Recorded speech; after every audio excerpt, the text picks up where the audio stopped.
الحمد لله رب العالمين الرحمن الرحيم مالك يوم الدين إياك نعبد وإياك نستعين اهدنا الصراط المستقيم صراط الذين أنعمت عليهم غير المغضوب عليهم ولا الضالين. ألف لام ميم ذلك الكتاب لا ريب فيه هدى للمتقين الذين يؤمنون بالغيب ويقيمون الصلاة ومما رزقناهم ينفقون والذين يؤمنون بما أنزل إليك وما أنزل من قبلك وبالآخرة هم يوقنون أولئك على هدى من ربهم وأولئك هم المفلحون. إن الذين كفروا سواء عليهم أأنذرتهم أم لم تنذرهم لا يؤمنون ختم الله على قلوبهم وعلى سمعهم وعلى أبصارهم غشاوة ولهم عذاب عظيم. ومن الناس من يقول آمنا بالله وباليوم الآخر وما هم بمؤمنين يخادعون الله والذين آمنوا وما يخدعون إلا أنفسهم وما يشعرون في قلوبهم مرض فزادهم الله مرضا ولهم عذاب أليم بما كانوا يكذبون. وإذا قيل لهم لا تفسدوا في الأرض قالوا إنما نحن مصلحون ألا إنهم هم المفسدون ولكن لا يشعرون. وإذا قيل لهم آمنوا كما آمن الناس قالوا أنؤمن كما آمن السفهاء ألا إنهم هم السفهاء ولكن لا يعلمون. وإذا لقوا الذين آمنوا قالوا آمنا وإذا خلوا إلى شياطينهم قالوا إنا معكم إنما نحن مستهزئون الله يستهزئ بهم ويمدهم في طغيانهم يعمهون. أولئك الذين اشتروا الضلالة بالهدى فما ربحت تجارتهم وما كانوا مهتدين. مثلهم كمثل الذي استوقد نارا فلما أضاءت ما حوله ذهب الله بنورهم وتركهم في ظلمات لا يبصرون صم بكم عمي فهم لا يرجعون. أو كصيب من السماء فيه ظلمات ورعد وبرق يجعلون أصابعهم في آذانهم من الصواعق حذر الموت والله محيط بالكافرين. يكاد البرق يخطف أبصارهم كلما أضاء لهم مشوا فيه وإذا أظلم عليهم قاموا ولو شاء الله لذهب بسمعهم وأبصارهم إن الله على كل شيء قدير. يا أيها الناس اعبدوا ربكم الذي خلقكم والذين من قبلكم لعلكم تتقون الذي جعل لكم الأرض فراشا والسماء بناء وأنزل من السماء ماء فأخرج به من الثمرات رزقا لكم فلا تجعلوا لله أندادا وأنتم تعلمون. وإن كنتم في ريب مما نزلنا على عبدنا فأتوا بسورة من مثله وادعوا شهداءكم من دون الله إن كنتم صادقين فإن لم تفعلوا ولن تفعلوا فاتقوا النار التي وقودها الناس والحجارة أعدت للكافرين. وبشر الذين آمنوا وعملوا الصالحات أن لهم جنات تجري من تحتها الأنهار كلما رزقوا منها من ثمرة رزقا قالوا هذا الذي رزقنا من قبل وأتوا به متشابها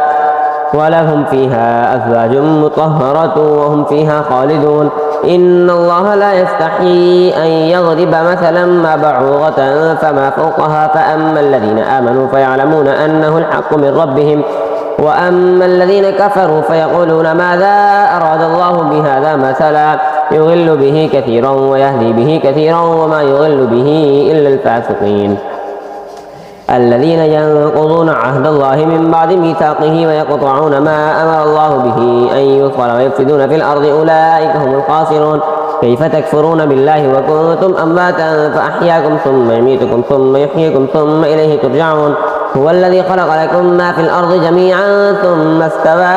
إلى السماء فسواهن 7 سماوات وهو بكل شيء عليم. وإذ قال ربك للملائكة إني جاعل في الأرض خليفة قالوا أتجعل فيها من يفسد فيها ويسفك الدماء ونحن نسبح بحمدك ونقدس لك قال إني أعلم ما لا تعلمون. وعلم آدم الأسماء كلها ثم عرضهم على الملائكة فقال أنبئوني بأسماء هؤلاء إن كنتم صادقين قالوا سبحانك لا علم لنا إلا ما علمتنا إنك أنت العليم الحكيم قال يا آدم أنبئهم بأسمائهم فلما أنبأهم بأسمائهم قال ألم أقل لكم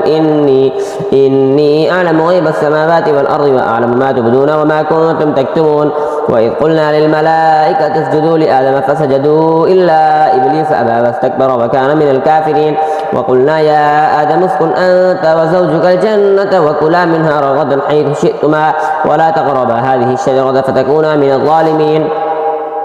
فأزلهما الشيطان عنها فأخرجهما مما كان فيه وقلنا اهبطوا بعضكم لبعض عدو ولكم في الأرض مستقر ومتاع إلى حين فتلقى آدم من ربه كلمات فتاب عليه إنه هو التواب الرحيم قلنا اهبطوا منها جميعا فإما يأتينكم مني هدى فمن تبع هداي فلا خوف عليهم ولا هم يحزنون والذين كفروا وكذبوا بآياتنا أولئك أصحاب النار هم فيها خالدون يا بني إسرائيل اذكروا نعمتي التي أنعمت عليكم وأوفوا بعهدي أوف بعهدكم وإياي فارهبون وآمنوا بما أنزلت مصدقا لما معكم ولا تكونوا أول كافر به ولا تشتروا بآياتي ثمنا قليلا وإياي فاتقون ولا تلبسوا الحق بالباطل وتكتموا الحق وأنتم تعلمون وأقيموا الصلاة وآتوا الزكاة واركعوا مع الراكعين أتأمرون الناس بالبر وتنسون أنفسكم وأنتم تتلون الكتاب أفلا تعقلون واستعينوا بالصبر والصلاة وإنها لكبيرة إلا على الخاشعين الذين يظنون أنهم ملاقو ربهم وأنهم إليه راجعون يا بني إسرائيل اذكروا نعمتي التي أنعمت عليكم وأني فضلتكم على العالمين واتقوا يوما لا تجدي نفس عن نفس شيئا ولا يقبل منها شفاعة ولا يؤخذ منها عدل ولا هم ينصرون وإذ نجيناكم من آل فرعون يسومونكم سوء العذاب يذبحون أبناءكم ويستحيون نساءكم وفي ذلكم بلاء من ربكم عظيم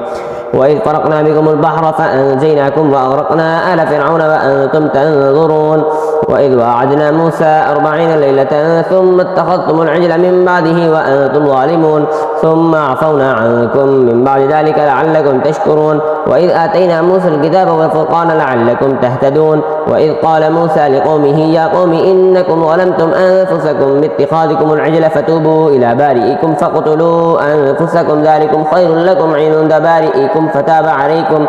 إنه هو التواب الرحيم وإذ قلتم يا موسى لن نؤمن لك حتى نرى الله جهرة فأخذتكم الصاعقة وأنتم تنظرون ثم بعثناكم من بعد موتكم لعلكم تشكرون وظللنا عليكم الغمام وأنزلنا عليكم المن والسلوى كلوا من طيبات ما رزقناكم وما ظلمونا ولكن كانوا أنفسهم يظلمون وإذ قلنا ادخلوا هذه القرية فكلوا منها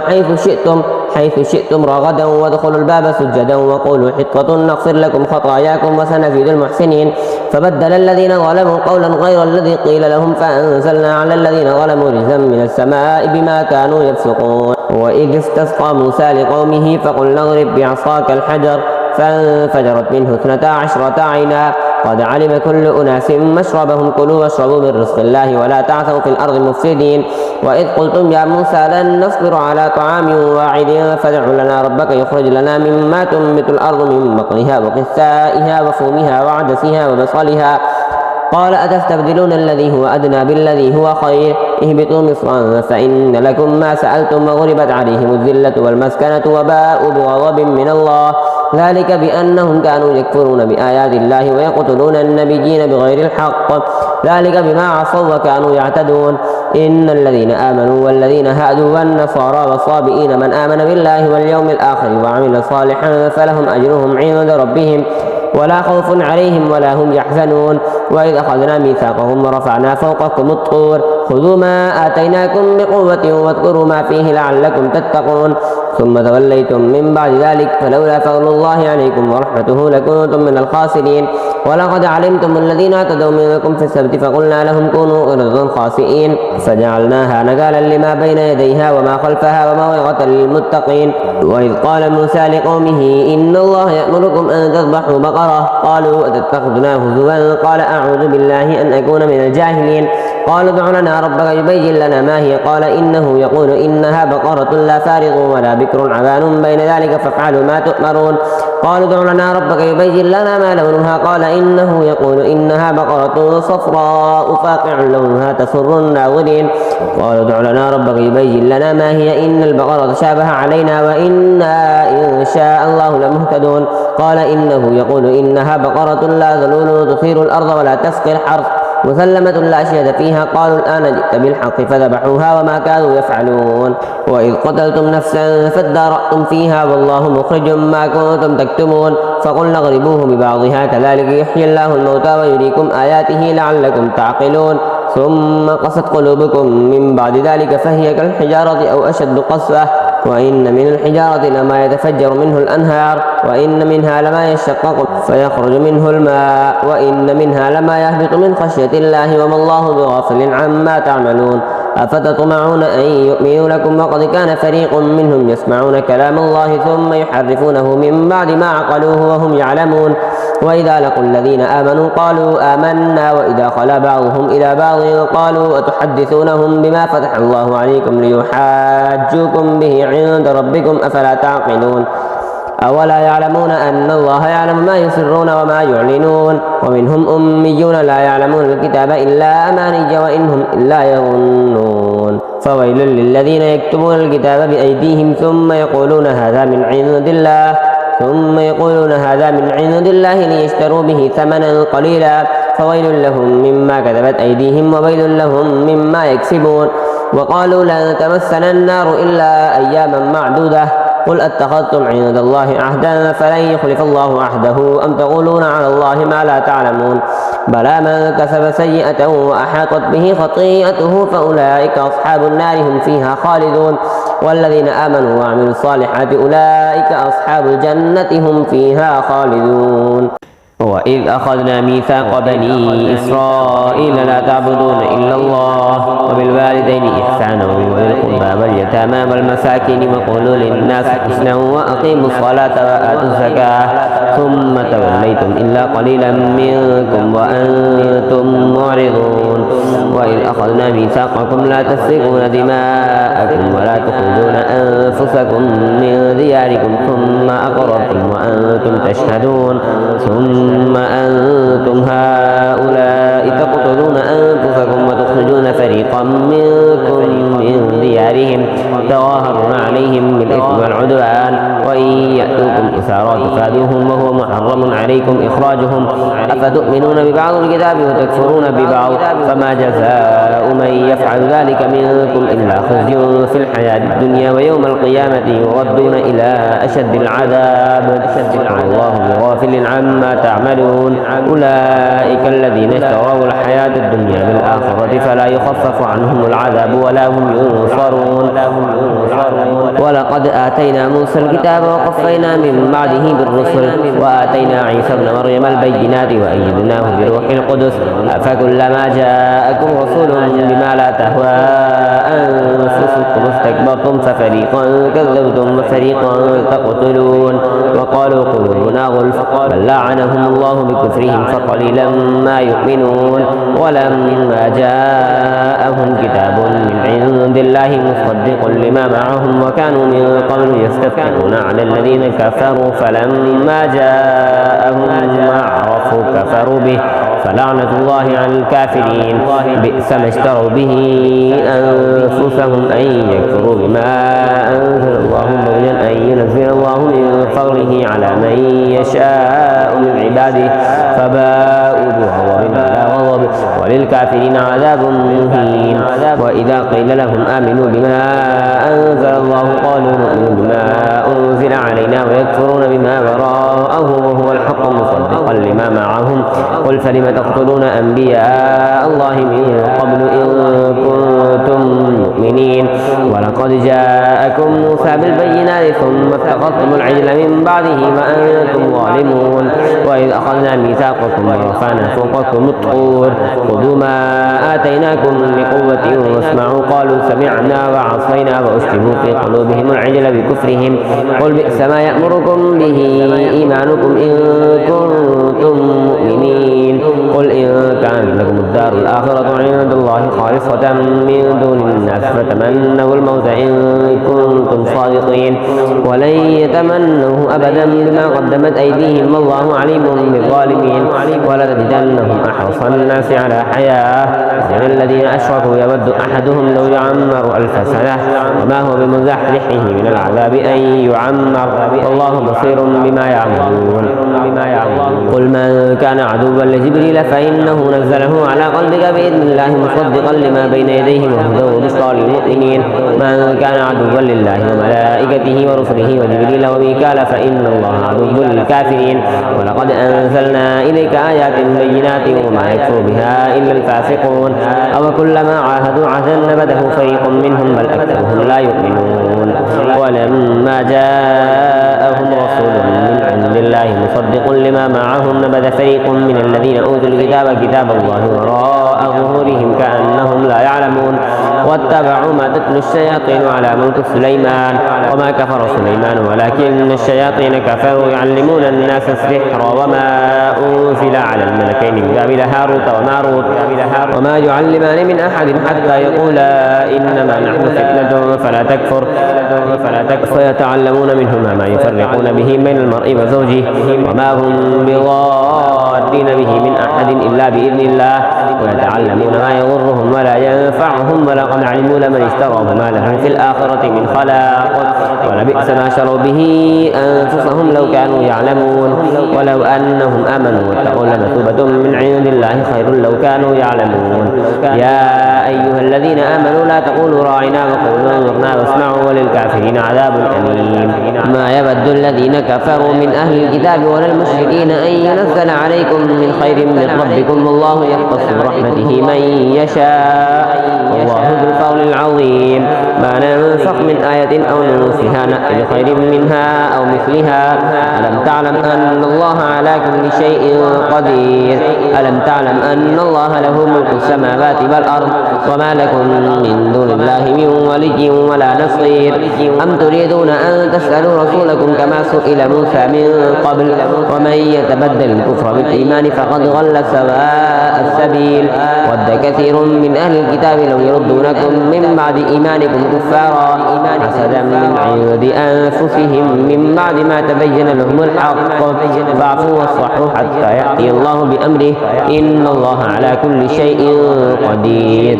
وأقيموا الصلاة وآتوا الزكاة وما تقدموا لأنفسكم من خير تجدوه عند الله إن الله بما تعملون بصير وقالوا لن يدخل الجنة إلا من كان هودا أو نصارى تلك أمانيهم قل هاتوا برهانكم إن كنتم صادقين بلى من أسلم وجهه لله وهو محسن فله أجره عند ربه ولا خوف عليهم ولا هم يحزنون وقالت اليهود ليست النصارى على شيء وقالت النصارى ليست اليهود على شيء وهم يتلون الكتاب كذلك قال الذين لا يعلمون مثل قولهم فالله يحكم بينهم يوم القيامة فيما كانوا فيه يختلفون ومن أظلم ممن منع مساجد الله أن يذكر فيها اسمه وسعى في خرابها أولئك ما كان لهم أن يدخلوها إلا خائفين لهم في الدنيا خزي ولهم في الآخرة عذاب عظيم ولله المشرق والمغرب فأينما تولوا فثم وجه الله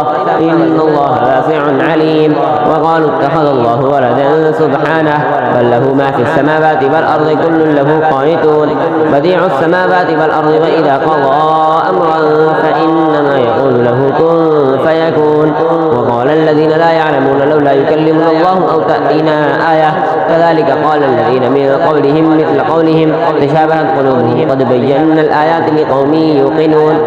إنا أرسلناك بالحق بشيرا ونذيرا ولا تسأل عن أصحاب الجحيم ولن ترضى عنك اليهود ولا النصارى حتى تتبع ملتهم قل إن هدى الله هو الهدى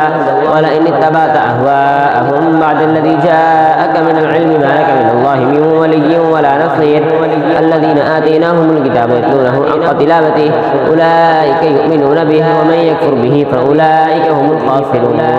يا بني إسرائيل اذكروا نعمتي التي أنعمت عليكم وأني فضلتكم على العالمين واتقوا يوما لا تجزي نفس عن نفس شيئا ولا يقبل منها عدل ولا تنفعها شفاعة ولا هم ينصرون. وإذ ابتلى إبراهيم ربه بكلمات فأتمهن قال إني جاعلك للناس إماما قال ومن ذريتي قال لا ينال عهد الظالمين. وإذ جعلنا البيت مثابة للناس وأمنا واتخذوا من مقام إبراهيم مصلى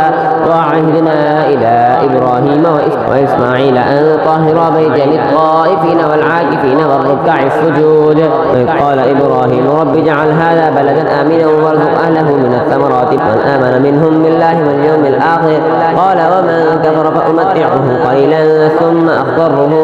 إلى عذاب النار وبئس المصير. وإذ يرفع إبراهيم القواعد من البيت وإسماعيل ربنا تقبل منا إنك أنت السميع العليم ربنا واجعلنا مسلمين لك ومن ذريتنا أمة مسلمة لك وأرنا مناسكنا وتب علينا إنك أنت التواب الرحيم ربنا وبعث فيهم رسولا منهم يتلو عليهم آياتك ويعلمهم الكتاب والحكمة ويزكيهم إنك أنت العزيز الحكيم. ومن يرغب عن ملة إبراهيم إلا من سفه نفسه ولقد اصطفيناه في الدنيا وإنه في الآخرة لمن الصالحين. إذ قال له ربه أسلم قال أسلمت لرب العالمين فوصى بها إبراهيم بنيه ويعقوب يا بني إن الله اصطفى لكم الدين فلا تموتن إلا وأنتم مسلمون. أم كنتم شهداء إذ حضر يعقوب الموت إذ قال لبنيه ما تعبدون من بعدي قالوا نعبد إلهك وإله آبائك إبراهيم وإسماعيل وإسحاق إلها واحدا ونحن له مسلمون. تلك أمة قد خلت لها ما كسبت ولكم ما كسبتم ولا تسألون عما كانوا يعملون. وقالوا كونوا هودا أو نصارى تهتدوا قل بل ملة إبراهيم حنيفا وما كان من المشركين. قولوا آمنا بالله وما أنزل إلينا وما أنزل إلى إبراهيم وإسماعيل وإسحاق ويعقوب والأسباط وما أوتي موسى وعيسى وما أوتي النبيون من ربهم لا نفرق بين أحد منهم ونحن له مسلمون. فإن آمنوا بمثل ما آمنتم به فقد اهتدوا وإن تولوا فإنما هم في شقاق فسيكفيكهم الله وهو السميع العليم. صبغة الله ومن أحسن من الله صبغة ونحن له عابدون. قل أتحاجوننا في الله وهو ربنا وربكم ولنا أعمالنا ولكم أعمالكم ونحن له مخلصون. أم تقولون إن إبراهيم وإسماعيل وإسحاق ويعقوب والأسباط كانوا هودا أو نصارى قل أأنتم أعلم أم الله ومن أظلم ممن كتم شهادة عنده من الله وما الله بغافل عما تعملون. تلك أمة قد خلت لها ما كسبت ولكم ما كسبتم ولا تسألون عما كانوا يعملون. سيقول السفهاء من الناس ما ولاهم عن قبلتهم التي كانوا عليها قل لله المشرق والمغرب يهدي من يشاء إلى صراط مستقيم. وكذلك جعلناكم أمة وسطا لتكونوا شهداء على الناس ويكون الرسول عليكم شهيدا. وما جعلنا القبلة التي كنت عليها إلا لنعلم من يتبع الرسول ممن ينقلب على عقبيه وإن كانت لكبيرة إلا على الذين هدى الله وما كان الله ليضيع إيمانكم إن الله بالناس لرؤوف رحيم. قد نرى تقلب وجهك في السماء فلنولينك قبلة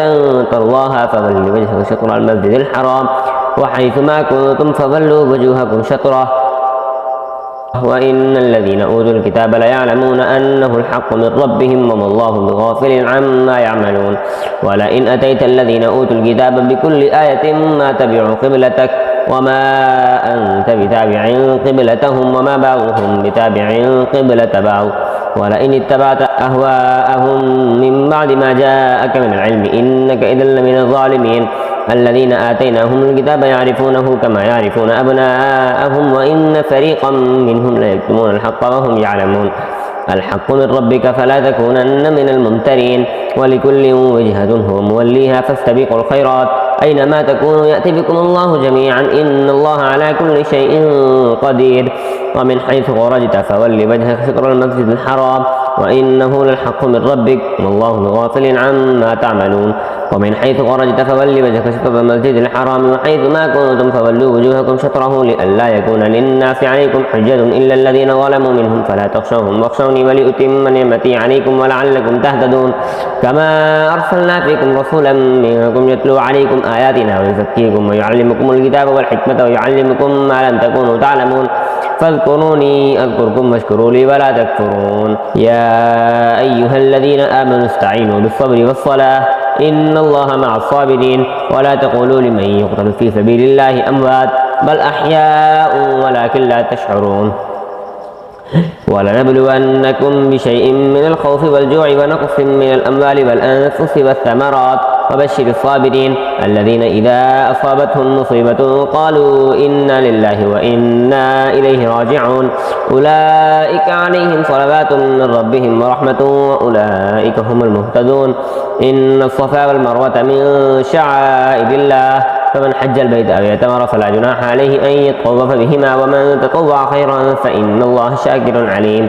إن الذين يكتمون ما أنزلنا من البينات والهدى من بعد ما بيناه للناس في الكتاب أولئك يلعنهم الله ويلعنهم اللاعنون إلا الذين تابوا وأصلحوا وبينوا فأولئك أتوب عليهم وأنا التواب الرحيم إن الذين كفروا وماتوا وهم كفار أولئك عليهم لعنة الله والملائكة والناس أجمعين خالدين فيها لا يخفف عنهم العذاب ولا هم ينظرون وإلهكم إله واحد لا إله إلا هو الرحمن الرحيم إن في خلق السماوات والأرض واختلاف الليل والنهار والفلك التي تجري في البحر بما ينفع الناس وما أنزل الله من السماء من ماء فأحيا به الأرض بعد موتها وبث فيها من كل دابة وتصريف الرياح والسحاب المسخر بين السماء والأرض لآيات لقوم يعقلون ومن الناس من يتخذ من دون الله أندادا يحبونهم كحب الله والذين آمنوا أشد حبا لله ولو يرى الذين ظلموا إذ يرون العذاب أن القوة لله جميعا وأن الله شديد العذاب إذ تبرأ الذين اتبعوا من الذين اتبعوا ورأوا العذاب وتقطعت بهم الأسباب وقال الذين اتبعوا لو أن لنا كرة فنتبرأ منهم كما تبرأوا منا كذلك يريهم الله أعمالهم حسرات عليهم وما هم بخارجين من النار يا أيها الناس كلوا مما في الأرض حلالا طيبا ولا تتبعوا خطوات الشيطان إنه لكم عدو مبين إنما يأمركم بالسوء والفحشاء وأن تقولوا على الله ما لا تعلمون وإذا قيل لهم اتبعوا ما أنزل الله قالوا بل نتبع ما ألفينا عليه آباءنا أولو كان آباؤهم لا يعقلون شيئا ولا يهتدون ومثل الذين كفروا كمثل الذي ينعق بما لا يسمع إلا دعاء ونداء صم بكم عمي فهم لا يعقلون يا أيها الذين آمنوا كلوا من طيبات ما رزقناكم واشكروا لله إن كنتم إياه تعبدون إنما حرم عليكم الميتة والدم ولحم الخنزير وما أهل به لغير الله فمن اضطر غير باغ ولا عاد فلا إثم عليه إن الله غفور رحيم إن الذين يكتمون ما أنزل الله من الكتاب ويشترون به ثمنا قليلا أولئك ما يأكلون في بطونهم إلا النار ولا يكلمهم الله يوم القيامة ولا يزكيهم ولهم عذاب أليم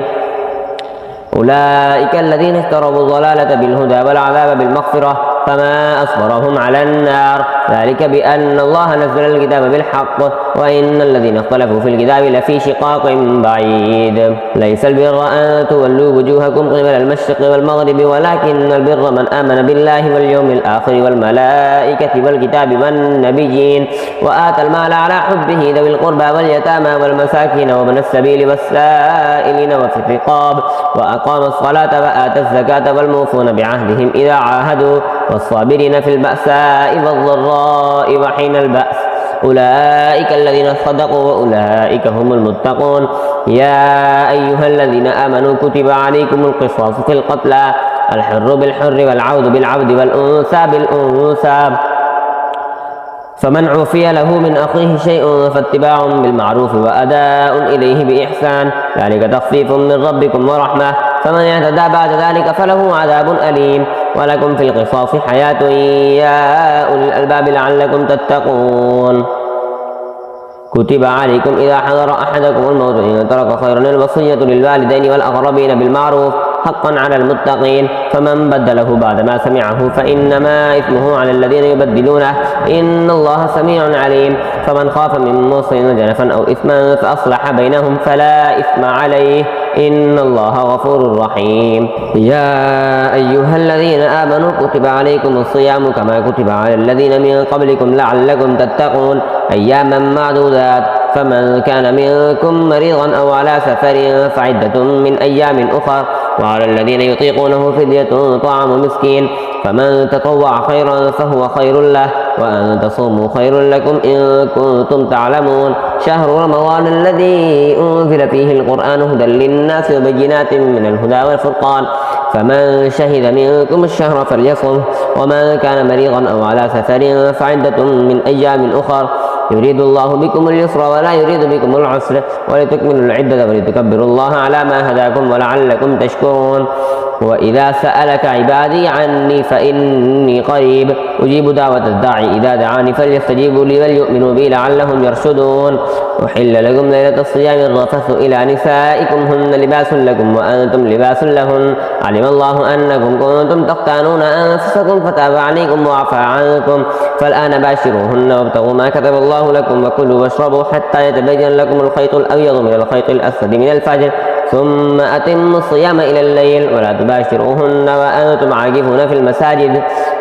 تلك حدود الله فلا تقربوها كذلك يبين الله آياته للناس لعلهم يتقون. ولا تأكلوا أموالكم بينكم بالباطل وتدلوا بها إلى الحكام لتأكلوا فريقا من أموال الناس بالإثم وأنتم تعلمون. يسألونك عن الأهلة قل هي مواقيت للناس والحج وليس البر بأن تأتوا البيوت من ظهورها ولكن البر من اتقى وأتوا البيوت من أبوابها واتقوا الله لعلكم تفلحون. وقاتلوا في سبيل الله الذين يقاتلونكم ولا تعتدوا إن الله لا يحب المعتدين. واقتلوهم حيث ثقفتموهم وأخرجوهم من حيث أخرجوكم والفتنة أشد من القتل ولا تقاتلوهم عند المسجد الحرام حتى يقاتلوكم فيه فإن قاتلوكم فاقتلوهم كذلك جزاء الكافرين فإن انتهوا فإن الله غفور رحيم. وقاتلوهم حتى لا تكون فتنة ويكون الدين لله فإن انتهوا فلا عدوان إلا على الظالمين. الشهر الحرام بالشهر الحرام والحرمات قصاص فمن اعتدى عليكم فاعتدوا عليه بمثل ما اعتدى عليكم واتقوا الله واعلموا أن الله مع المتقين. وأنفقوا في سبيل الله ولا تلقوا بأيديكم إلى التهلكة وأحسنوا إن الله يحب المحسنين. وأتموا الحج والعمرة لله فإن احصرتم فما استيسر من الهدي ولا تحلقوا رؤوسكم حتى يبلغ الهدي محله فمن كان منكم مريضا أو به أذى من رأسه ففدية من صيام أو صدقة أو نسك فإذا أمنتم فمن تمتع بالعمرة إلى الحج فما استيسر من الهدي فمن لم يجد فصيام 3 أيام في الحج و7 إذا رجعتم تلك 10 كاملة ذلك لمن لم يكن أهله حاضر المسجد الحرام واتقوا الله واعلموا أن الله شديد العقاب. الحج أشهر معلومات فمن فرض فيهن الحج فلا رفث ولا فسوق ولا جدال في الحج وما تفعلوا من خير يعلمه الله وتزودوا فإن خير الزاد التقوى واتقون يا أولي الألباب. ليس عليكم جناح أن تبتغوا فضلا من ربكم فإذا أفضتم من عرفات فاذكروا الله عند المشعر الحرام واذكروه كما هداكم وإن كنتم من قبله لمن الضالين ثم أفيضوا من حيث أفاض الناس واستغفروا الله إن الله غفور رحيم. فإذا قضيتم مناسككم فاذكروا الله كذكركم آباءكم أو أشد ذكرا فمن الناس من يقول ربنا آتنا في الدنيا وما له في الآخرة من خلاق ومنهم من يقول ربنا آتنا في الدنيا حسنة وفي الآخرة حسنة وقنا عذاب النار أولئك لهم نصيب مما كسبوا والله سريع الحساب. واذكروا الله في أيام معدودات فمن تعجل في يومين فلا إثم عليه ومن تأخر فلا إثم عليه لمن اتقى واتقوا الله واعلموا أنكم إليه تحشرون. ومن الناس من يعجبك قوله في الحياة الدنيا ويشهد الله على ما في قلبه وهو ألد الخصام وإذا تولى سعى في الأرض ليفسد فيها ويهلك الحرث والنسل والله لا يحب الفساد. وإذا قيل له اتق الله أخذته العزة بالإثم فحسبه جهنم ولبئس المهاد. ومن الناس من يشري نفسه ابتغاء مرضات الله والله رؤوف بالعباد. يا أيها الذين آمنوا ادخلوا في السلم كافة ولا تتبعوا خطوات الشيطان إنه لكم عدو مبين فإن زللتم من بعد ما جاءتكم البينات فاعلموا أن الله عزيز حكيم هل ينظرون إلا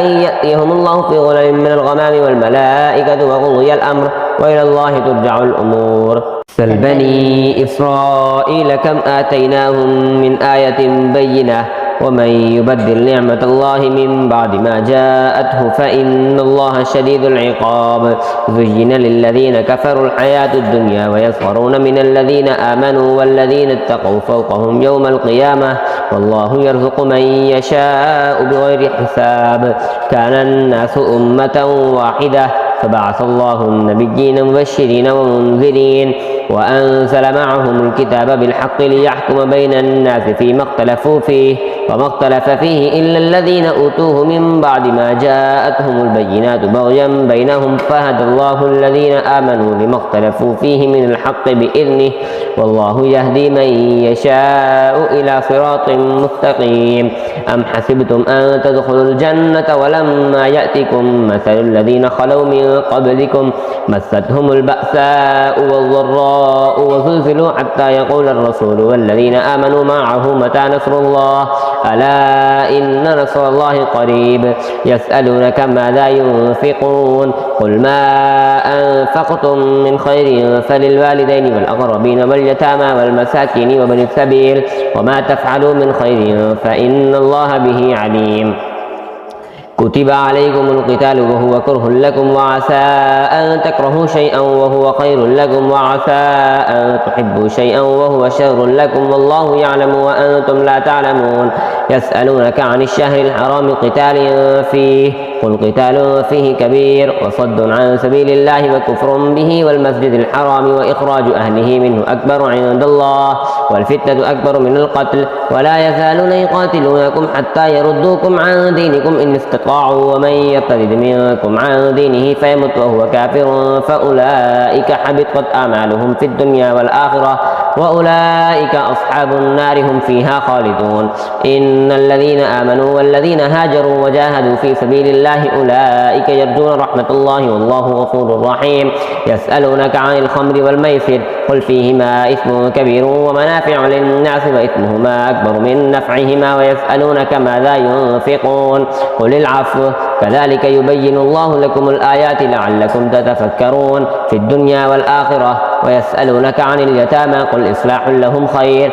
وإن تخالطوهم فإخوانكم والله يعلم المفسد من المصلح ولو شاء الله لأعنتكم إن الله عزيز حكيم ولا تنكح المشركات حتى يؤمن ولأمة مؤمنة خير من مشركة ولو أعجبتكم ولا تنكح المشركين حتى يؤمنوا ولعبد مؤمن خير من مشرك ولو أعجبكم أولئك يدعون إلى النار والله يدعو إلى الجنة والمغفرة بإذنه ويبين آياته للناس لعلهم يتذكرون ويسألونك عن المحيض قل هو أذى فاعتزلوا النساء في المحيض ولا تقربوهن حتى يطهرن فإذا تطهرن فأتوهن من حيث أمركم الله إن الله يحب التوابين ويحب المتطهرين نساؤكم حرث لكم فأتوا حرثكم أن شئتم وقدموا لأنفسكم واتقوا الله واعلموا أنكم ملاقوه وبشر المؤمنين ولا تجعلوا الله عرضة لأيمانكم أن تبروا وتتقوا وتصلحوا بين الناس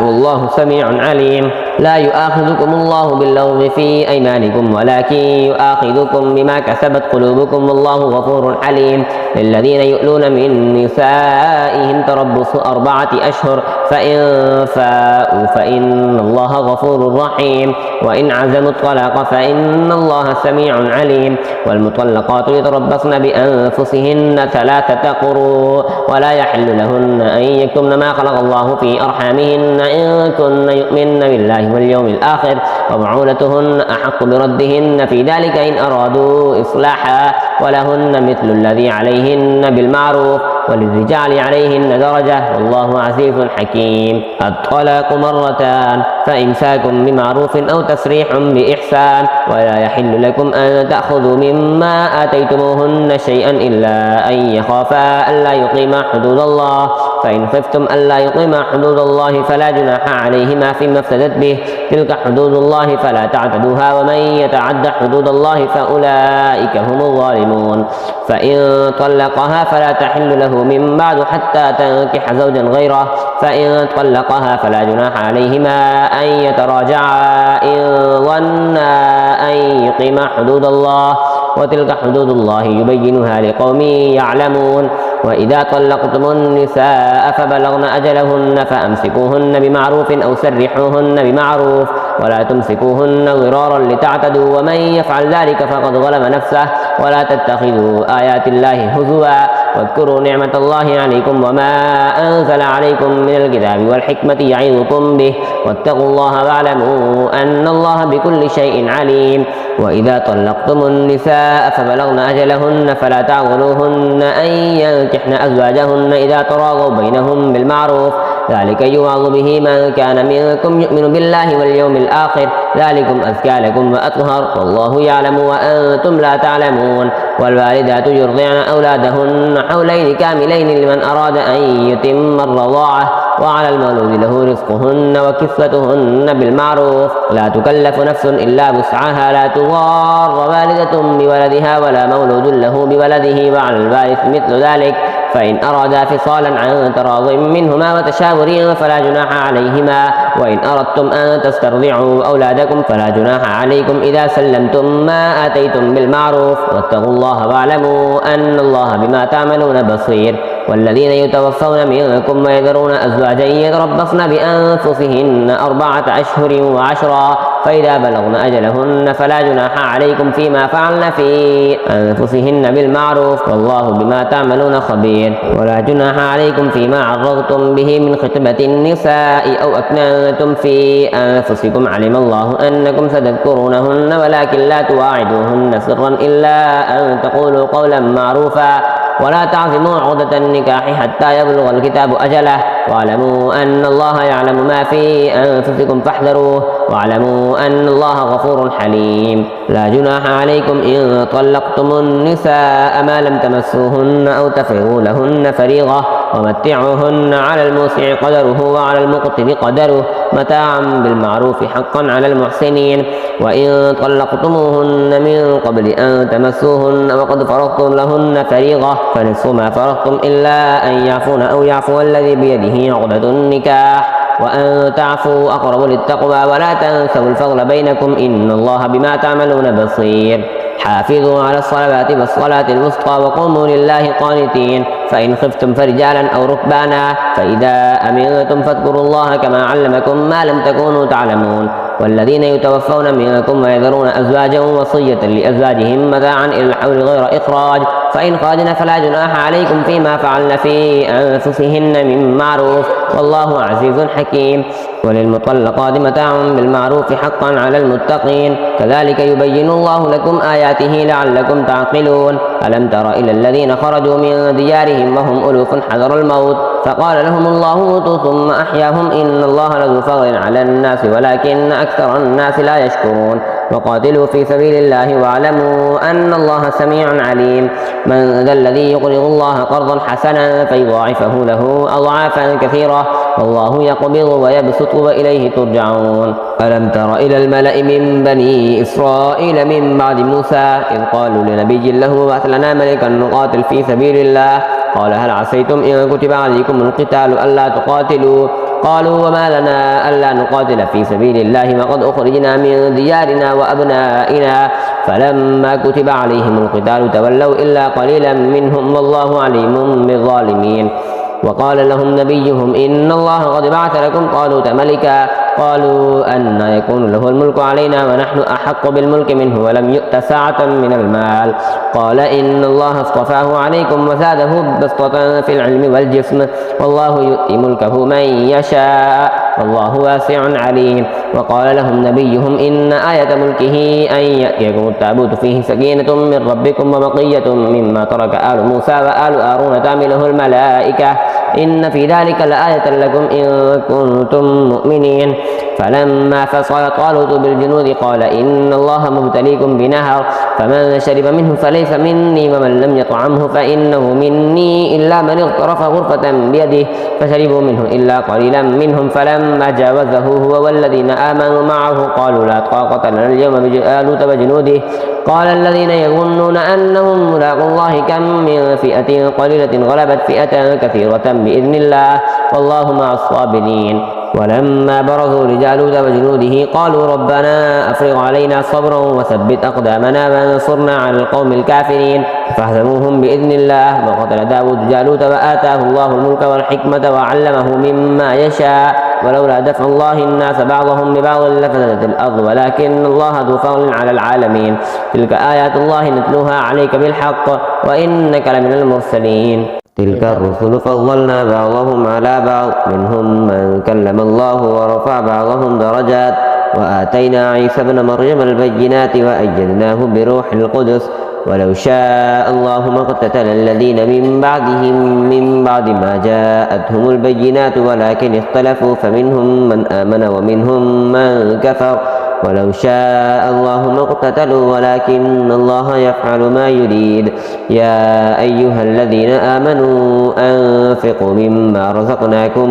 من قبل أن يأتي يوم لا بيع فيه ولا خلة ولا شفاعة والكافرون هم الظالمون. الله لا إله إلا هو الحي القيوم لا تأخذه سنة ولا نوم له ما في السماوات وما في الأرض من ذا الذي يشفع عنده إلا بإذنه يعلم ما بين أيديهم وما خلفهم ولا يحيطون بشيء من علمه إلا بما شاء وسع كرسيه السماوات والأرض ولا يؤوده حفظهما وهو العلي العظيم. لا إكراه في الدين قد تبين الرشد من الغي فمن يكفر بالطاغوت ويؤمن بالله فقد استمسك بالعروة الوثقى لا انفصام لها والله سميع عليم. الله ولي الذين آمنوا يخرجهم من الظلمات إلى النور والذين كفروا أولياؤهم الطاغوت يخرجونهم من النور إلى الظلمات أولئك أصحاب النار هم فيها خالدون. ألم تر إلى الذي حاج إبراهيم في ربه أن آتاه الله الملك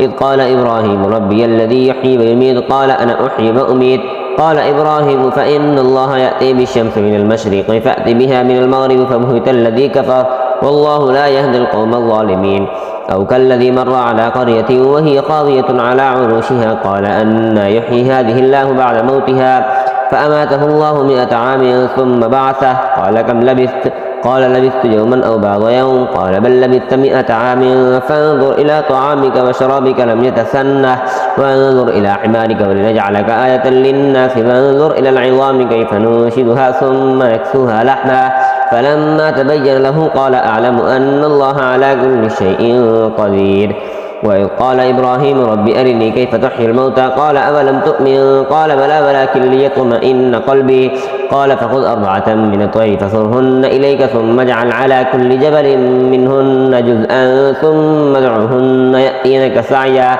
واعلم أن الله عزيز حكيم. مثل الذين ينفقون أموالهم في سبيل الله كمثل حبة أنبتت 7 سنابل في كل سنبلة 100 حبة والله يضاعف لمن يشاء والله واسع عليم. الذين ينفقون أموالهم في سبيل الله ثم لا يتبعون ما أنفقوا منا ولا أذى لهم أجرهم عند ربهم ولا خوف عليهم ولا هم يحزنون. قول معروف ومغفرة خير من صدقة يتبعها أذى والله غني حليم. يا أيها الذين آمنوا لا تبطلوا صدقاتكم بالمن والأذى كالذي ينفق ماله رئاء الناس ولا يؤمن بالله واليوم الآخر فمثله كمثل صفان عليه تراب فأصابه وابل فتركه صلدا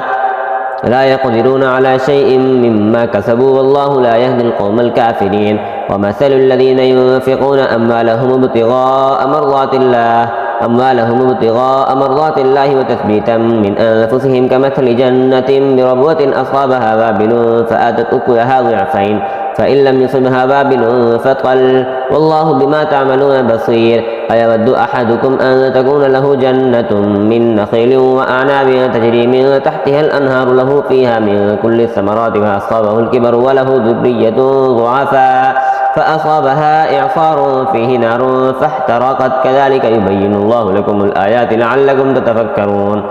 يا أيها الذين آمنوا أنفقوا من طيبات ما كسبتم ومما أخرجنا لكم من الأرض ولا تيمموا الخبيث منه تنفقون ولستم بآخذيه إلا أن تغمضوا فيه واعلموا أن الله غني حميد